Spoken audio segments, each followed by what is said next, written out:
the business shall be transacted without really bothering where the others are. So wherever they are, whether in Baringo or Bogoria or Turkana, let them enjoy themselves. We have that one. All the members. Point of order. Point of order. All the members. Point of order. Overruled. As far as the safety of those members, I would like to quote the words of His Excellency the President, Uhuru Kenyatta, that for security of this nation, it starts with you.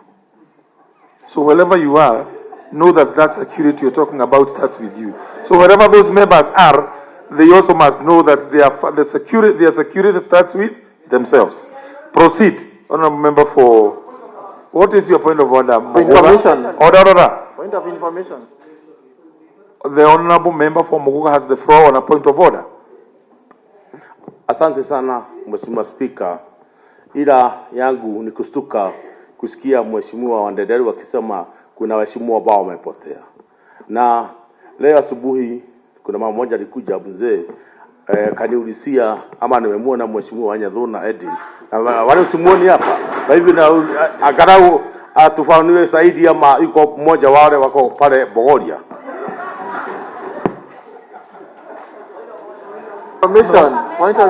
No, members, we are going to divert the attention of this motion, and the Honourable Solomon shall be heard in silence now. Proceed.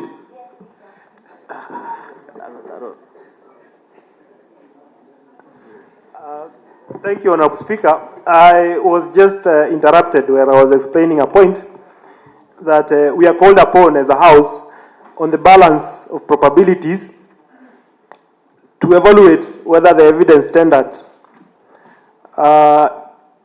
qualifies to impeach the governor. If the governor is interested in proof beyond reasonable doubt, he can invite the High Court to look into that. Article 181, Sub-Article 1B, Constitution is very clear that where there are serious reasons for believing that the county governor has committed a crime under national law or international law, then that is reason enough for us to impeach him. By his own admission and that of his second wife, the governor admitted to having fraudulently acquired a parcel, not just a parcel, but 2 parcels of land in Thika municipality from a morning window, Honourable Speaker. Honourable Speaker, I understand your Christian foundations, and if you had a vote, you'd vote the right way in this matter. Only that the chair has no vote.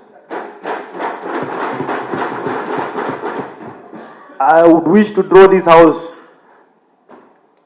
to the attention of evidence we've tendered to show gross misconduct and abuse of office. Section 123 of the Public Finance Management Act 2012 demands that we ought to manage our debts in a sustainable manner, and contractors, some of whom I know are in the gallery and are known to members here. All the member for the Nero. Have been auctioned. All the member for the Nero. Our standing orders are very clear that you cannot make reference to a member who is in the gallery simply because he has got no chance of defending himself or correcting an impression that you might create. And those are our standing orders. So abstain from. I'm properly guided, Honourable Yes, Speaker. proceed. Thank you. We are all in a learning process, Honourable Speaker. Honourable Speaker, the demand of the law under Section 123 of the PFM Act states that the County Treasury, under the guidance of the Governor, shall submit to the County Assembly a statement setting out the debt management strategy of the county government with regard to actual liability and potential liability with regard to pending bills, loans, and other outstanding payments and plans to deal with those liabilities, and the same should be copied to the Intergovernmental Budget and Economic Council and the Commission on Revenue Allocation for us to score under the prudent management of fiscal resources so that we allocated more funds. The requirement is meant for the CRA to monitor how best we are managing our own resources so that we are scored under prudent fiscal management and we are given more incentives. But Kiambu is lagging behind because simple issues like these ones are not being dealt with, but these are simple issues with far-reaching ramifications, and that's why Kiambu has lagged behind of counties like Kakamega and Laikipia, which have better fiscal management and also have God-fearing governors in office. Honourable member for the Dero. We have what we call limitation of debates, where a maximum of 3 hours is given for such a motion, with the mover getting 20 minutes and 10 minutes for every other member. You have spent 23 minutes now, and for the sake of fairness. There were interruptions, Honourable Speaker. Oh yes, you are also part of what caused those interruptions. For fairness, I give you 5 more minutes, basing it on starting on number 1. Thank you, much obliged. So 5 minutes, you wind up so that other members can contribute. Honourable Speaker, as I conclude, I would wish to draw the attention of this House to the provisions of Article 227, sub-Article 1, that states that when a state organ or any other public entity contracts for goods or services, it shall do so in accordance with a system that is fair, equitable, transparent, and competitive, and also cost-effective. Honourable Speaker, the reality of the last 2 years is that the governor and his close associates have ridden roughshod, as documents we are going to tender into evidence will show that he's registered special purpose vehicles for purposes of procuring services. He's raided the county coffers and paid his close associates substantial amounts of money in a day and age when innocent traders are being auctioned left, right, and center. As regards the formation of the County Budget and Economic Forum, this was not done intentionally, contrary to provisions of 137 of PFM Act 2012, which demands that as soon as it's practicable, after the general election, a county government shall establish a forum known as County Budget and Economic Forum, consisting of governor as a chair, CECM members, and 12 members from faith-based organization, women organization, people with disability, and other private sector or professional organizations. This, Honourable Speaker, is a demand that is made to give life to citizen participation insofar as the decision making in the county is concerned. Section 87 of the CGA 2012 sets out the principles of citizen participation in counties, which include timely access to information relevant for policy formulation, reasonable access to the process of policy making, protection and promotion of rights of the minority, promotion of public-private partnerships to encourage dialogue and concerted actions, among others principles, Honourable Speaker. Section 91 of the CGA further goes on to set out how we ought to establish modalities and platforms of citizen participation, and without belittling the point, a forum such as a County Budget Economic Forum is such a forum to promote participation of public in decision making. Section 115 of the same Act, County Government Act, demands that public participation is mandatory and ought to be facilitated through inter-area provisions of clear and unambiguous information on any matter under consideration.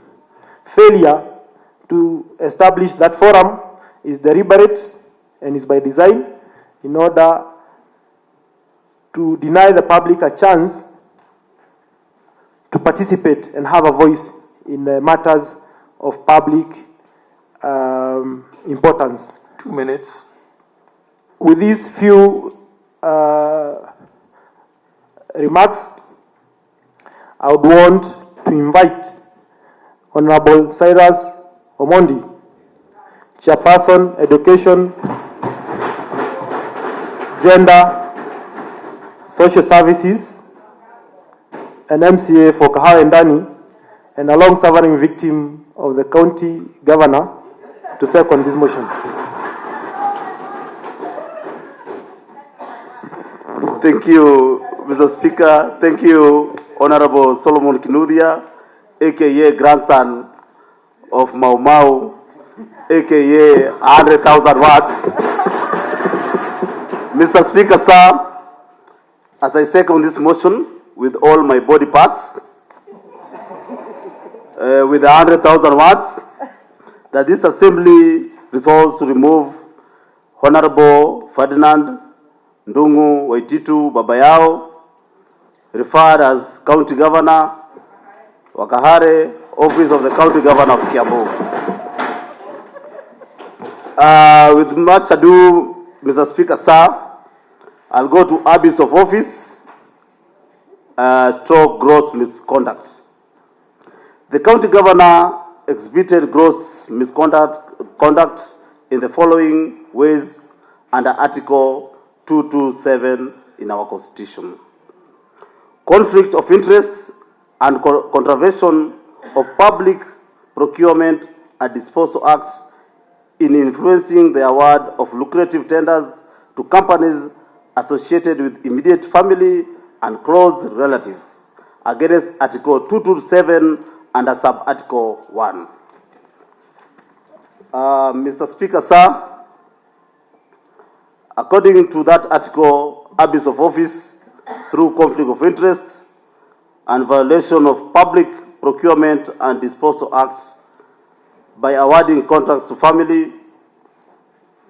Mr. Speaker, Article 227 under Sub-Article 1, government should procure in a fair, equitable, transparent, competitive system. Number 3, Section 66, Sub-Article 1 of Public Procurement and Disposal Act deals with conflict of interest and bars corrupt, coercive, obstructive, collusive, fraudulent practice in provision of disposal and public goods. And Mr. Speaker, sir, we have documents here whereby we are going to demonstrate, we are going to table evidence whereby our young women, youths, people living with disability cannot even be awarded tenders in this county from Goliba, from Kiandutu, from Gedhurai Base, from Kahawa and Dani. We are going to demonstrate it here today, Mr. Speaker, sir. Governor Waititu has contravened Article 227, Sub-Article 1 of the Constitution under Section 66, Sub-Article 1 of the Public Procurement and Disposal Act by allowing his immediate family to trade with the county government of Kiambu under the following companies, and I will name the companies 1 or 2 or 3 so that I can leave it to the members so that they can also debate this motion as we support. Company name Suwanga Limited, which was registered in the month of 6th September 2017. It was paid a total of 15 million. And if you go to the column of shareholder Susan Wangare Ndongo, when you go to company number 2, we have Modiba Limited, registered 1st November 2017, paid to a tune of 35 million. That is county money that is supposed to be paid with people living with disability, youths, and other traders. Shareholder Monica Njeri Ndungu. Number 3, we go to BP Management Limited, registered in 1st November 2017, paid a tune of sum of 22 million. Diana Wangoko Ndungu. Number 4, Connex Africa Logistics, 14 February 2018, paid 17 million. Number 5, Bills Management Services, registered 19 August 2010, paid in a tune of 32 million. Shareholder is Ruth Mumbi Dungu. So, Mr. Speaker, as I conclude to second this motion, we have clearly highlighted and demonstrated why traders and suppliers are not paid, why county government of Kiambu is accruing pending bills worth 4 billion. Mr. Speaker, sir, today we have witnessed in United States of America, and history is going to be repeated here in Kiambu. Today we are going to drain the swamp. Today we are going to move the rivers. Mr. Speaker, sir, King Kaka A.K. Sungura has termed people sisi ni wajinga. We want King Kaka today, A.K. Sungura Rabbit, to delete Kiambu as wajinga and remain with 46 counties. Mr. Speaker, I've been a victim. My people from Kahawendanda have been a victim. Through the spirit of handshake, through the spirit of BBI, today, Mr. Speaker, we are able to produce all these documents here. I call upon this assembly of Kiambu. This is your cardinal duty today. Today is the day that Wanjiko of this Kiambu are going to be liberated. Today is the day that members of this county assembly are going to walk the talk. And I want to thank the mover. I want to thank all the members. I want to thank the leadership of this house for giving us this opportunity to come today and debate this debate. And I want to assure all the residents, 2 million plus of Kiambu County, I want to assure His Excellency the President, we are behind him as he rally the call of corruption. I want to tell DPP Yaji, we are behind him. We want to tell Judiciary, we are behind him. EACC, we are behind him. Leadership and Integrity, Chapter 6, Mobi Gogi, we are behind him totally. Let all these people with corruption, let them stay away from office. Let the President be set. And Kiambu, we have started. We are calling other counties to follow the suit. And with those few remarks, I beg to second, Mr. Speaker, sir. Thank you.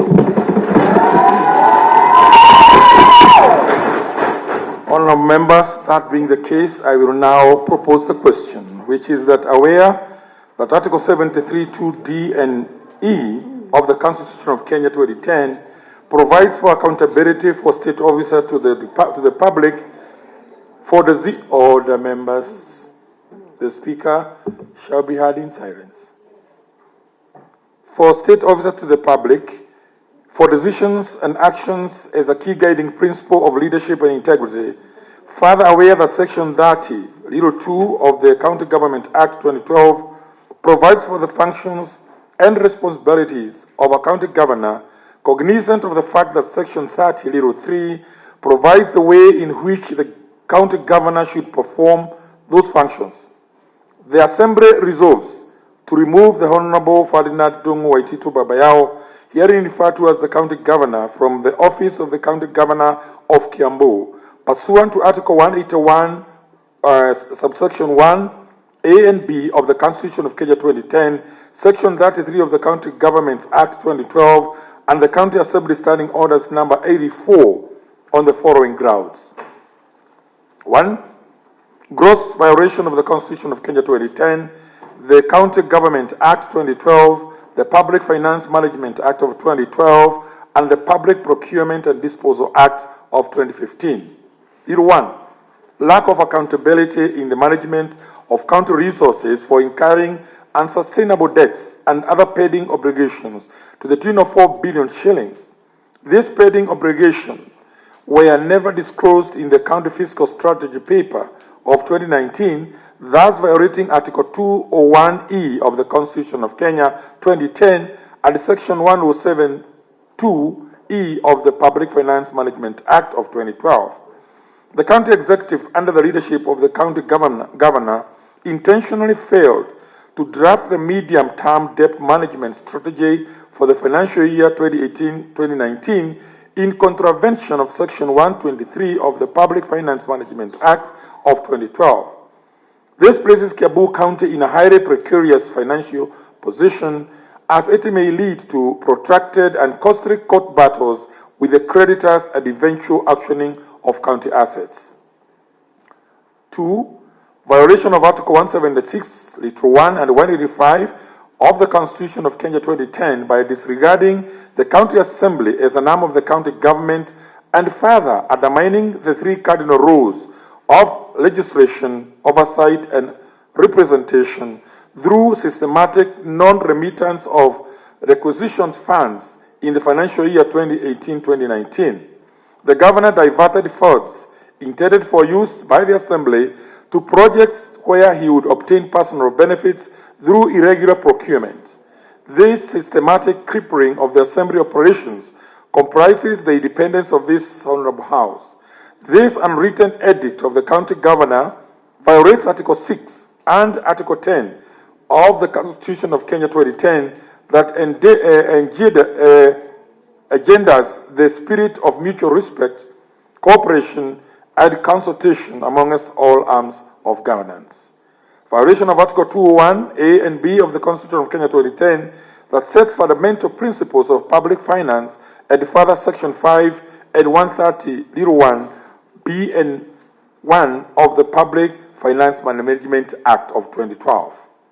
Violation of the Constitution of Kenya 2010, Article 201A, D, and E on principles of public finance, Articles 227, subsection 1 on procurement of goods and services, and the Public Procurement and Disposal Act of 2005 by failing to adhere to the stipulated dictates of the law in awarding Kenya shillings 2.1 billion for road tarmacking contracts against as approved total roads, transport, public works, and utilities budget of Kenya shillings 1.4 billion shillings in the financial year 2018-2019.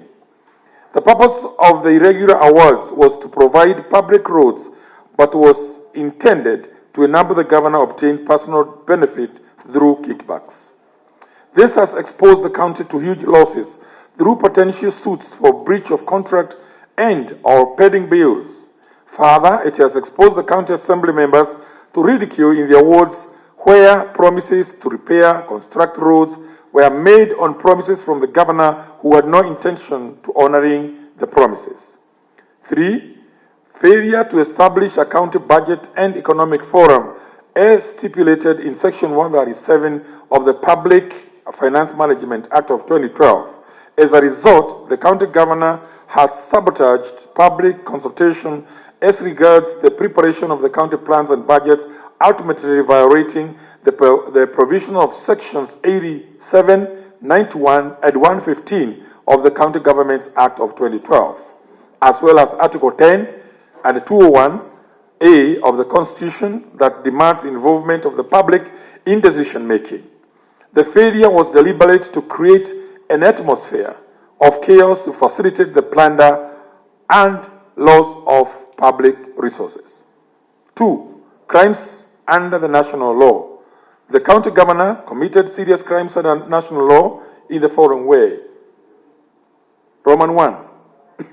Violation of Article 40 of the Constitution of Kenya 2010 on the protection of every person's right to property, and Section 155 of the Land Act 2012, which bars unlawful acquisition and occupation of property through the forceful disposition of Mrs. Cecilia Kabogo, a window of 2 prime plots of land within Thika Municipality.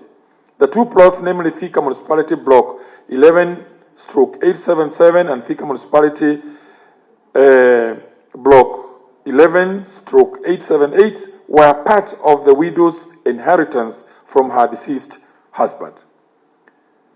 This is a presumption that is Roman 2. The county governor promptly facilitated the irregular transfer of the said land totaling to 0.135 hectare on the 2nd of January 2018 to Mrs. Esther Wamoyo Nyatu, a common law wife of and mother of the children of the governor. The governor and his wife made admissions to the ombudsman of the irregular acquisition of the land. The ombudsman is a constitutional body, and its findings of fact implicate the governor in impeachable conduct. 3. Abuse of office stroke gross misconduct. The county governor exhibited gross misconduct in the following ways. Roman 1. Conflict of interest and contravention of the Public Procurement and Disposal Act of 2005 in influencing the award of reclusive tenders to companies associated with immediate family and close relatives. Roman 2.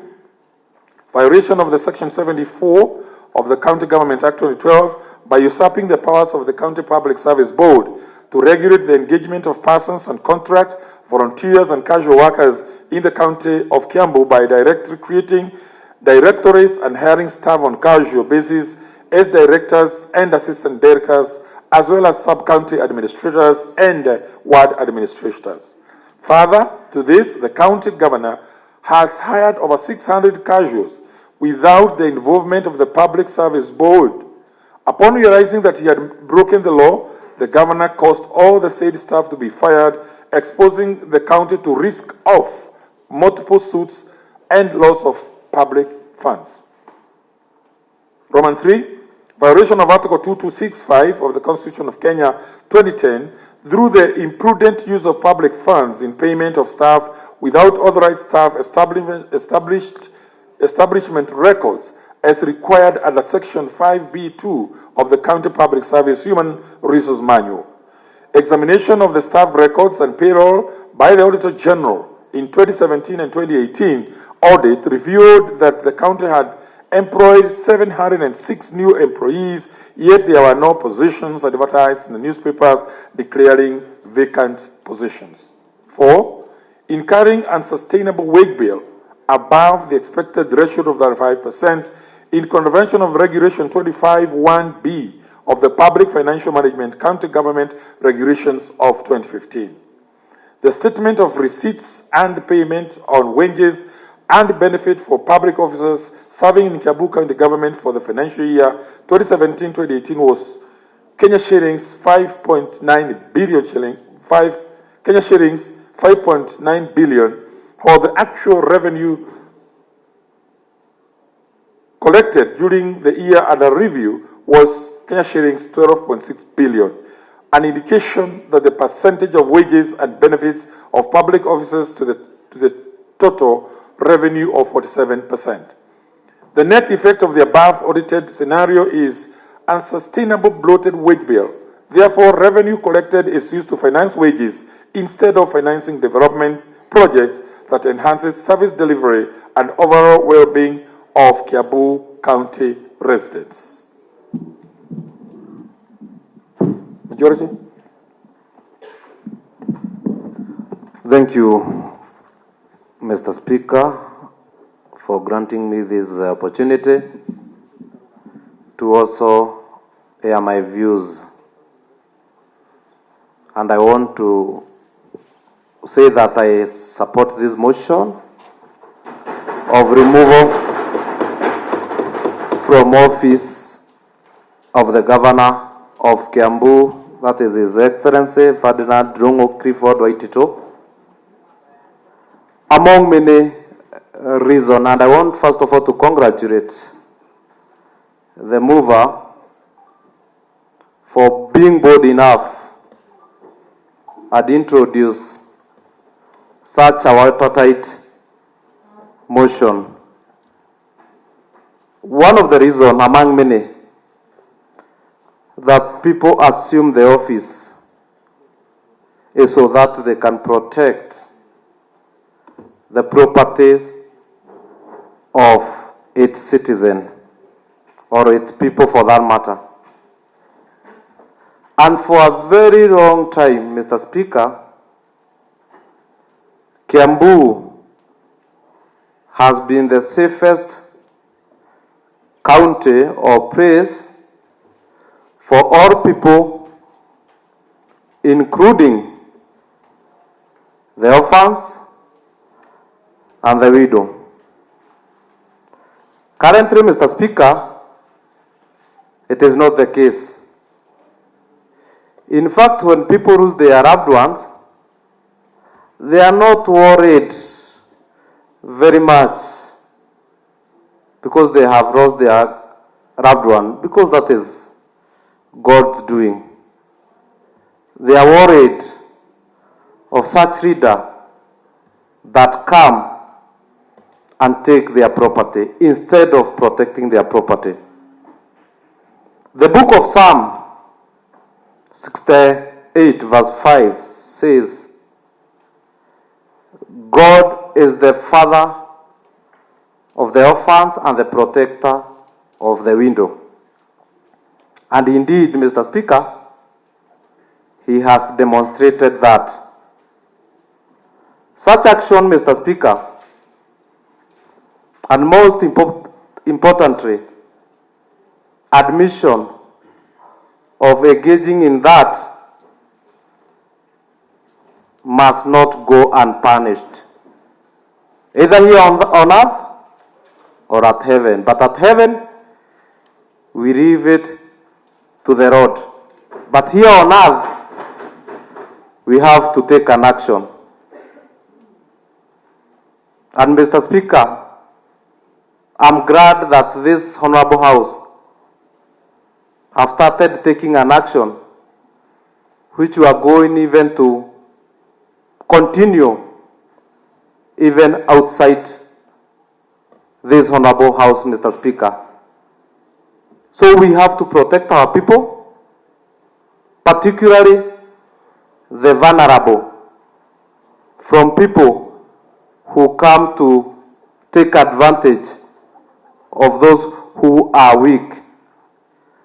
Mr. Speaker, the issue of land is at the sole responsibility of the county.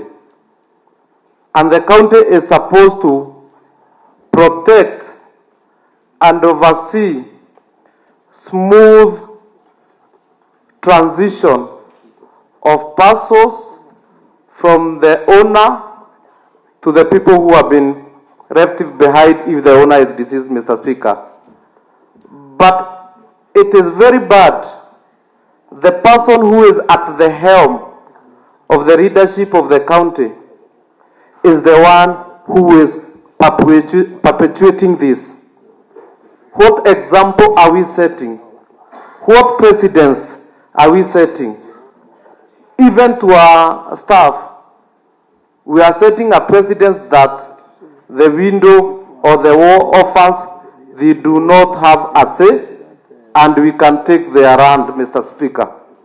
So, Mr. Speaker, we must put this to an end, and this must be punished.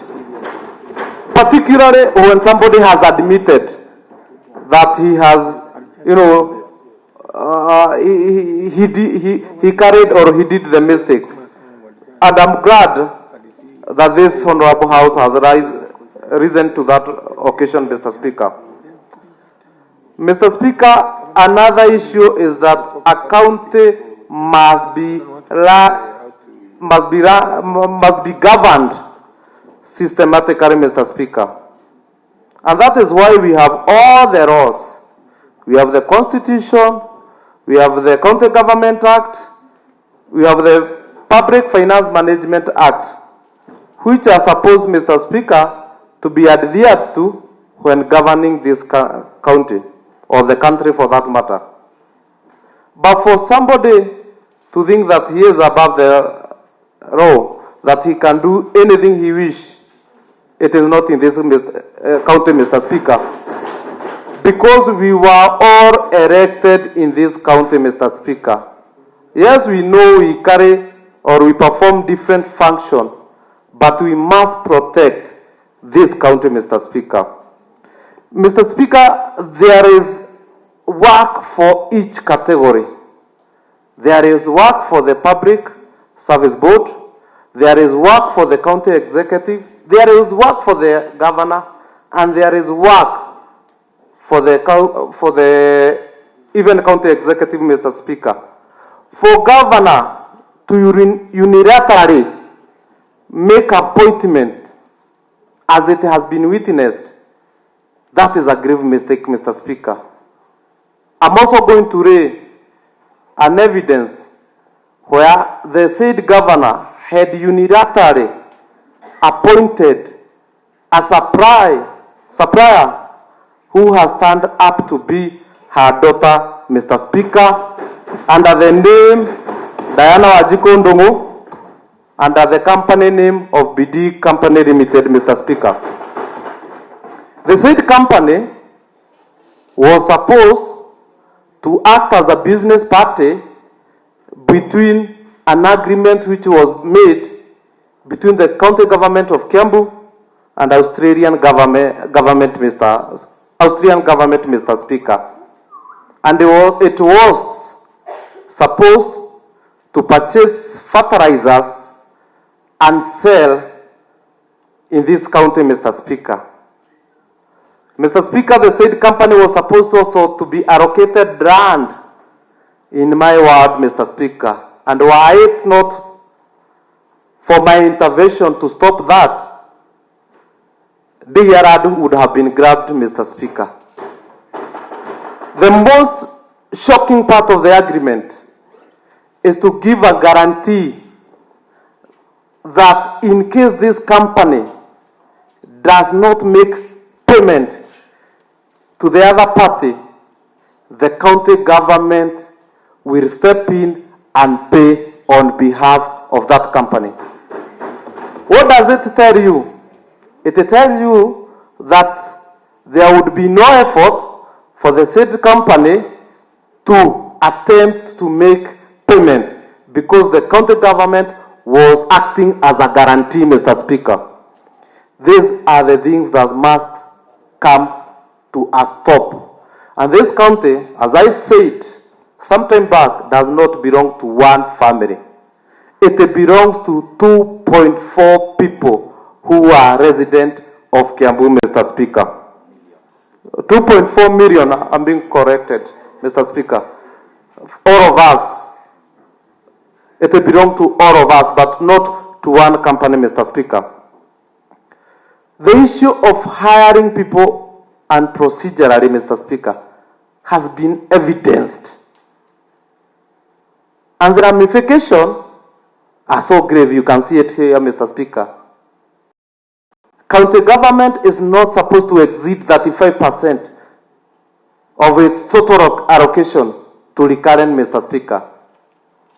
But what we have witnessed, we have gone far much beyond to 47.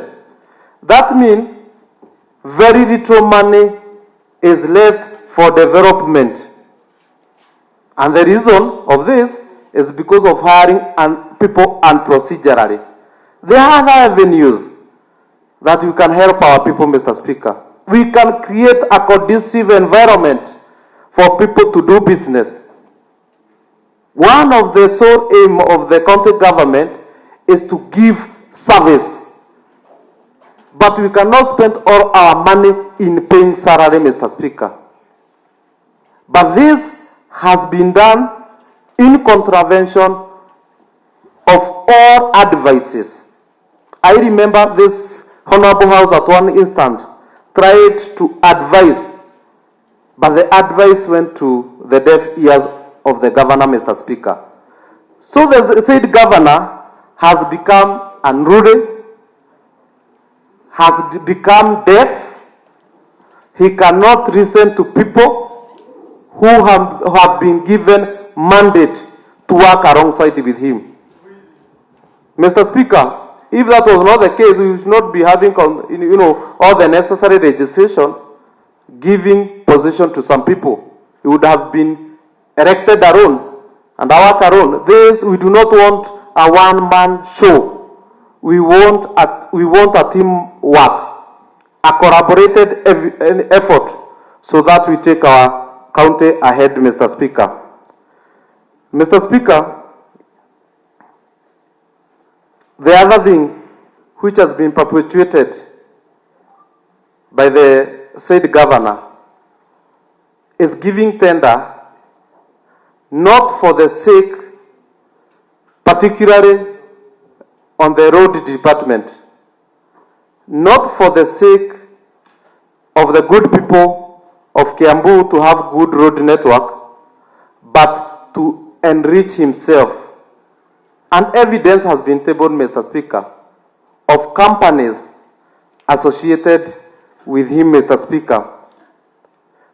The effect of this, because all his associated company must be paid, Mr. Speaker, is that we have accrued a very high bill, pending bill, which is close to 4 billion, Mr. Speaker. That will take us time to clear this, Mr. Speaker. Worst of it is that the work has been given in complete disregard of budget allocation. The budget allocation is normally done by this Honorable House, and every department normally receives its allocation.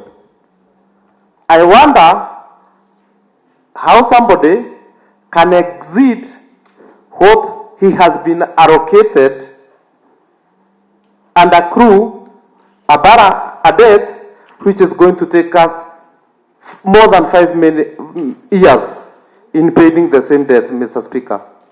Yes, I know some of the officers can be accused, but Mr. Speaker, we know some of these officers have not done the same out of their own volition.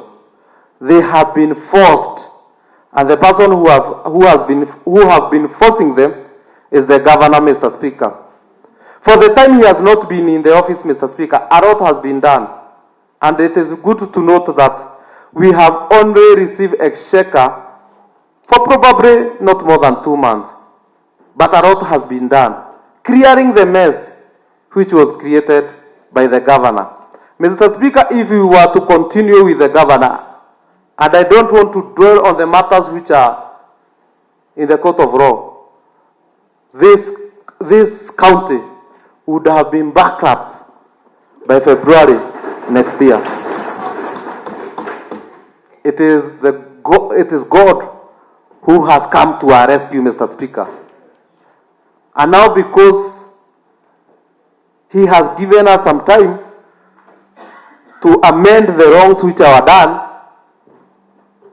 I want to thank all the honorable members who are here, and equally ask him to join hand and salvage our county, honorable members and Mr. Speaker.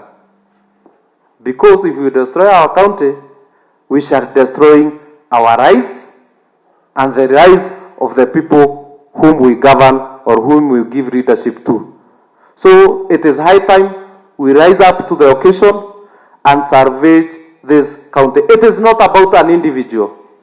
There comes a times when a country is much more important than an individual.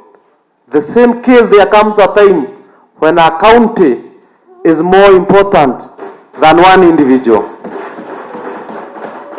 That individual who has run down our county must cease to be in the position he is. It is good to note also that we inherited a county which was well functioning, particularly on matter on health. Under his leadership, we have seen the health department being run down. People lacking medicine. People lacking services, medical services. But we thank God that for the time he has been out, for the last 4 months, our hospitals are functioning as they should. So we should not make a mistake of going back to that era, the bad era of running down this county. And I wish and hope that we are going to support, regardless of the threat and opposition which we've been encountering. And because, Mr. Speaker, I want to give a chance to other members to contribute to this issue. I want to leave it at that and support the impeachment of Governor Waititu. And I thank you. Honorable Yvonne. Thank you, Mr. Speaker, for giving me this opportunity. It is indeed a great honor and privilege to be here today on this very important occasion.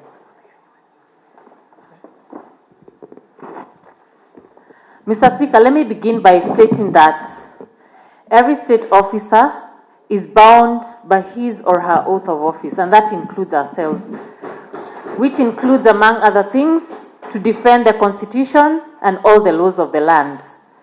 Secondly, Mr. Speaker, I wish to state that the state office is a position of public trust, and the authority that any state officer exercises must only be vested in the interests of the people. This is clearly articulated in the Constitution and in Article 8 of the Leadership and Integrity Act. As I support this motion, Mr. Speaker, I am convinced beyond reasonable doubt that Governor Ferdinand Clifford Ndongo Waititu, aka Babayao, must be impeached.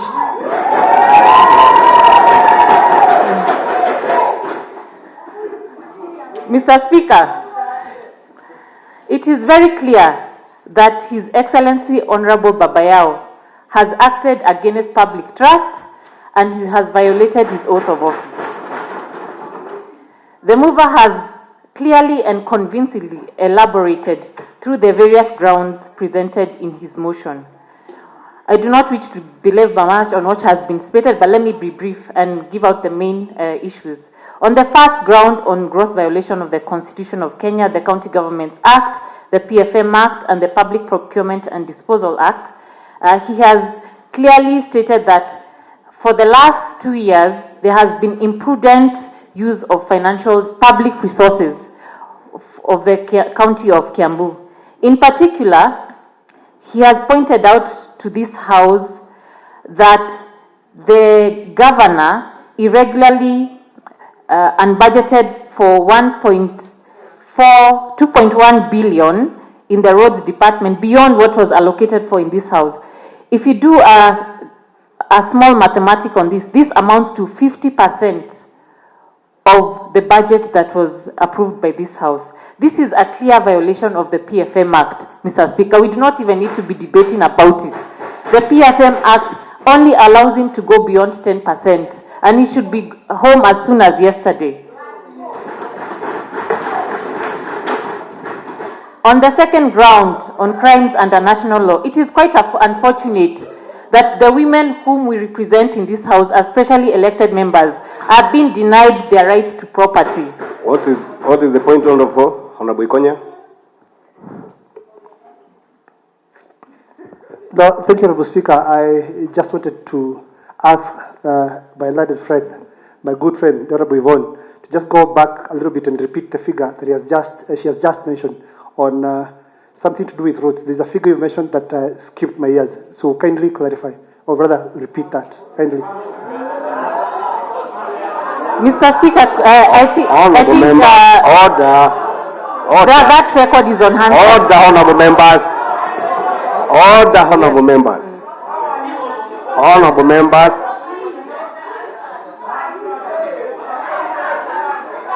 Order, honorable members. Order.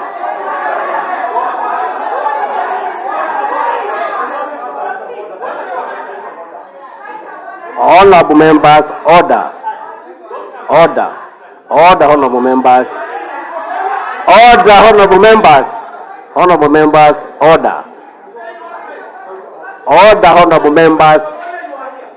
Order. Honorable members, I want to remind you that this is a house of order. Honorable Yvonne, can you continue in silence? Thank you, Mr. Speaker. Indeed, I do not wish to add to what you have ruled, but it is actually on the motion paper. The figure is there, and if he wants a clear record of what I have stated, he can go to the Hansard and get a record.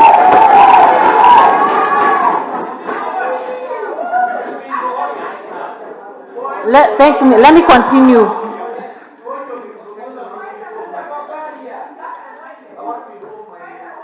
Honorable members, let us allow Honorable Yvonne to continue with the submission in total silence. Thank you, Mr. Speaker, for the protection. I would now wish to go to the second ground. I was on the point of the second ground on crimes under national law, and the mover of this motion has provided us with information which is also in the public domain that His Excellency Babayao irregularly allocated himself 2 prime plots in Thika municipality which rightfully belonged to a widow. This is not a speculation, Mr. Speaker. It is a finding of the Commission on Administrative Justice. And I wish to draw the attention of this House of a decision of the Court of Appeal, that was Civil Appeal 141 of 2015, where the court pronounced itself and said that the recommendations of the Commission of Administrative Justice has the force of law. So we are not just creating imaginations. Whatever has been recommended in that report and the findings of that report is enforceable, and therefore we are bound by what the Commission found with regard to that matter. It is very unfortunate that in this day and age, somebody can even have the imagination or idea of illegally acquiring public property. A widow, and also public property. Mr. Speaker, we're in this House to represent the interests of women. We were specially elected by Jubilee Party, and we shall fight for the rights of women of Kiambu County. Therefore, Babayao must go. On the third ground, Mr. Speaker, on abuse of office, I am shocked by what I've heard from Honorable Cyrus Omondi from Kahawa Wendani, and also the majority leader. And they have listed a number of companies that have been doing business with the county. And the shareholders of those companies are the relatives of the governor. Surely, in this day and age, should we even be talking about an impeachment? He should actually resign honorably. That is a clear conflict of interest. He has compromised public interest for the interest of himself and his family. And therefore, that is enough ground to impeach him. I do not wish to, as I stated, because much has been said by my colleagues. But in conclusion, I'd like to say that His Excellency Uhuru Muigai Kenyatta has set this country on a path of transformation. And he's working day and night to fight corruption. And this is his home county. And the fight against corruption must start here in Kiambu County. We are the mirror of the president, and we support him 100% in his quest. And finally, very finally, I'd like to state that we are the clients. Wanjiko is our client, and we are only here because of Wanjiko of Kiambu. And yesterday, Honorable Kimani, what's the point of order for? Mr. Speaker, there is some movements that I'm seeing in the House, and I don't think members are safe in this House. I could ask Honorable Ikonya just to sit on one seat. The movement that he's positioning himself, we are not safe. Because even when the member, when Madam Yvonne, Honorable Yvonne, was mentioning the figures, he was busy, like taking some photos. So, I would urge you, Mr. Speaker, to rule him out of order. Thank you, Mr. Speaker. Honorable Ikonya, you've heard the concerns of the members. I hope you stand guided. Yes, Honorable Speaker, ideally that is why I got closer to a speaker, so that I would hear well. So, Honorable Speaker, Honorable members, let us listen to Honorable Ikonya. He has the floor. Yeah, and it would be wrong for a member to insinuate that I'm taking pictures while the proceedings are live and anybody can see. I need not to take any pictures because these proceedings are live and members of the public can see, anybody can see. So to insinuate that I'm taking photos, that would be wrong, Honorable Speaker. But all the same, I choose to stay here. Thank you. Honorable members, let us continue with the debates on the floor. And I ask Honorable Yvonne to continue with us. Who has a point of order? Honorable Nyatu? Honorable Nyatu. Honorable Speaker, you need to make it clear, not Nyatu. You know, that name is associated with the person that you want to impeach. My name is Nyoto Wamwere. Not Honorable Nyoto Wamwere, you have the floor. Thank you so much. I think now, Honorable Speaker, we need a clear picture. Do we really have adequate security here? We have the sergeant at arms. I need to look into what maybe Honorable Ikonya is carrying. We do not know whether that's a phone because he was taking. We are just assuming that he was just taking the photos. Eh? We need to be guaranteed of our security here, Honorable Speaker. And you need to do that because we have the sergeant at arms which are ready available to do that job. Honorable Newton, I want to say and state here categorically that the security of all the members in this house, in the presence of this assembly, is guaranteed. So kindly hold your horses. Everything is in order. Honorable Yvonne, continue with your motion. Honorable Elliot, Thithia, what's the point of order for? Asante sana Mheshimiwa Spika. Ukishaona mawingu ngojea mvua. Kwa sababu Mheshimiwa Ikonya asubuhi alikuwa ameketi pale Mheshimiwa wa Muheko ambaye ameketi pale. Alafu akuja kwa Mheshimiwa Kidimu. Alafu amekuja kwa Mheshimiwa Ginya Githafokoni. Sasa hatujui ama atakuja kwako ama kwa yule. Unajua siku hizi watu wameanza kujitoa kujilipua ili kwa sababu kuna wale ambao wanajulikana. Kwa hivyo lazima angaliwe na pia utulide. Kwa sababu hatujui iko na nini. Sababu wakati amekuja hapa sasa nimesikia mapu yangu imeanza kushikana. Sasa niko nayo. Okay, honorable members, I hear your concern. And since Honorable Ikonya has indicated that he is not going to move again, kindly be calm. And the security of this house is paramount and it is in order. Therefore, let us proceed with the submissions of Honorable Yvonne. Honorable Yvonne, kindly continue. Thank you, Mr. Speaker. And I think after that ruling, I do hope that, and in the wider context, I hope that Honorable Ikonya will not attempt to sit next to me. But I was on my last point about the public, and I stated that Wanjiko is our client, and we are only here because of Wanjiko and to advocate for the best interest of Wanjiko. Mr. Speaker, yesterday we received several memoranda from residents of Kiambu, from about and even earlier before that, we had received several petitions from the public urging us to impeach the governor. It would be very unfortunate if any sober member of this house goes against what Wanjiko of Kiambu wants. Wanjiko of Kiambu has clearly pronounced themselves that they do not want Governor Waititu to be their governor anymore. It is time to revisit. So let us listen to Wanjiko. Let us support this motion.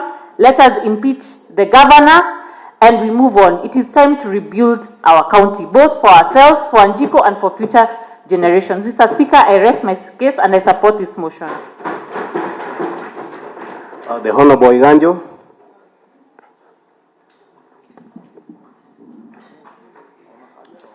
Thank you, Honorable Speaker. And Mr. Speaker, for the purposes of the visitors who are in these premises, I wish to introduce myself. My name is Waiganjo Livingstone Wakifia, member for Kahawa Sukari, in Loido sub-county, in our lovely county of Kiambu. A Christian by birth and a hater of corruption. Mr. Speaker, I also take this opportunity to thank the members of public in our public galleries who have sacrificed their time to come and witness these proceedings as we rest the rod of corruption and impunity to rest. Mr. Speaker, I thank the members of the fourth estate, and in that context, the members of place who are here, so that our electorate on the ground can clearly see those members of the county assembly that they elected. But they decided to choose a different route to massage corruption, to massage the masters of impunity in this county for the purposes of sharing the root that has happened in this county. And what is happening right now somewhere in Bogoria, Baringo County, Mr. Speaker. Mr. Speaker, as much as you have a quorum of this House, we are concerned about our colleagues who are incommunicado, and we are not able to trace where they are. This is a matter that should be taken by the security of this assembly, Mr. Speaker. We need to know where our colleagues are, and we need to know whether they are safe, Mr. Speaker. Honorable members, a time has come that we must stand with the truth and be counted as the true servants of the people.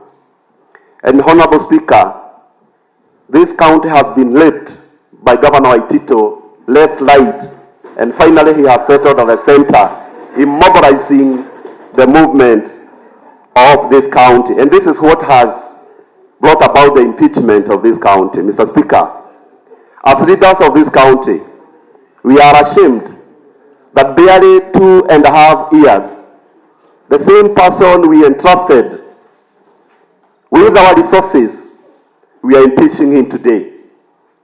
This is the same person who has misappropriated billions of shillings for the young people, that is our youths, for our farmers, and finally, Mr. Speaker, the porridge of our kindergarten children has been taken away.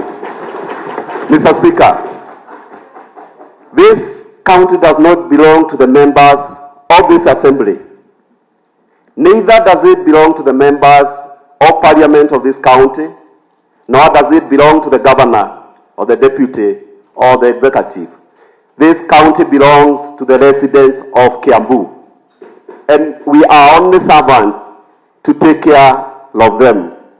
Mr. Honorable Speaker, there's a colossal amount of money that has been lost in this county, and I don't want to dwell back in that because the mover of the motion has clearly indicated that. Mr. Speaker, it is not because this county does not collect revenue. Kiambu County is one county that collects a lot of revenue.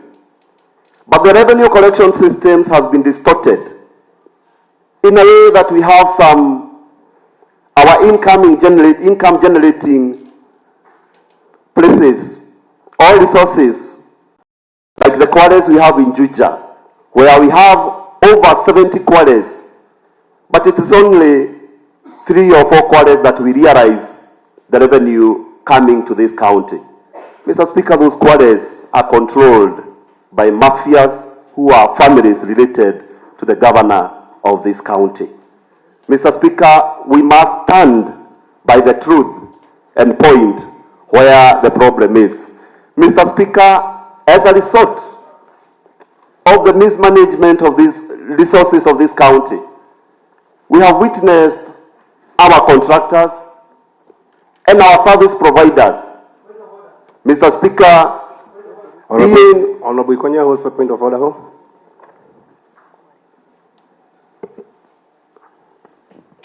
Honorable Speaker, I raise a point of order because this house is a house that is ruled by, rather we live by the rule of law. And being a house that is ruled by the rule of law, statute becomes a very important aspect of the proceedings of this house. Honorable Speaker, I want you to rule one thing. I am looking at this motion, the motion that is before this house, and you have appended your signature on it for the motion, and you're still presiding this session. Would that amount to a conflict of interest? Because you've already assented your signature to this motion for the removal of the governor, and you're still presiding this sitting. Is it not a conflict of interest, Honorable Speaker? Because, Honorable Speaker, you've already taken sides. You've already pronounced yourself on this motion and appended your signature on this motion, and therefore that becomes a conflict of interest. This house should be presided over by an impartial speaker who has not taken any sides. So we need the substantive speaker. Honorable Ikonya, I want you to rule on this, Honorable Speaker.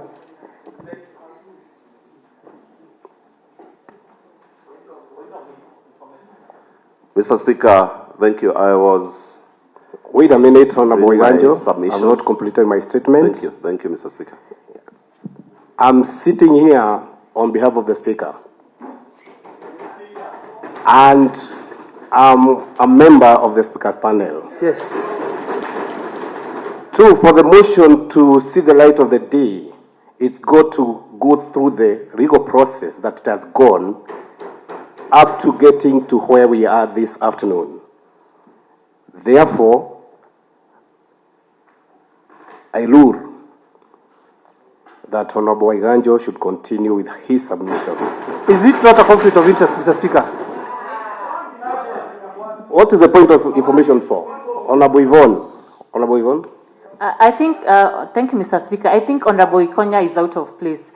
Indeed, you're a member of the Speaker's panel, and you're sitting there in your capacity as a member of that. And your role at this particular point in time is to facilitate the debate. At no point are you, at this point, even though you signed the petition as a member, at this particular time you're merely facilitating. We have not even yet gone to voting. This is very objective. Any member, whether for or against the motion, is free to debate. So I think he's completely out of order. The Honorable Elik. Thank you, Honorable Speaker. I concur with what my colleague, Mheshimiwa Yvonne, is saying. Because, Honorable Speaker, you're not making any contribution. You're just overseeing the process. And it is very clear that the Speaker does not have eyes. And so far, you have not had any eyes. You have been blind to everything. After all, the Honorable Ikonya talks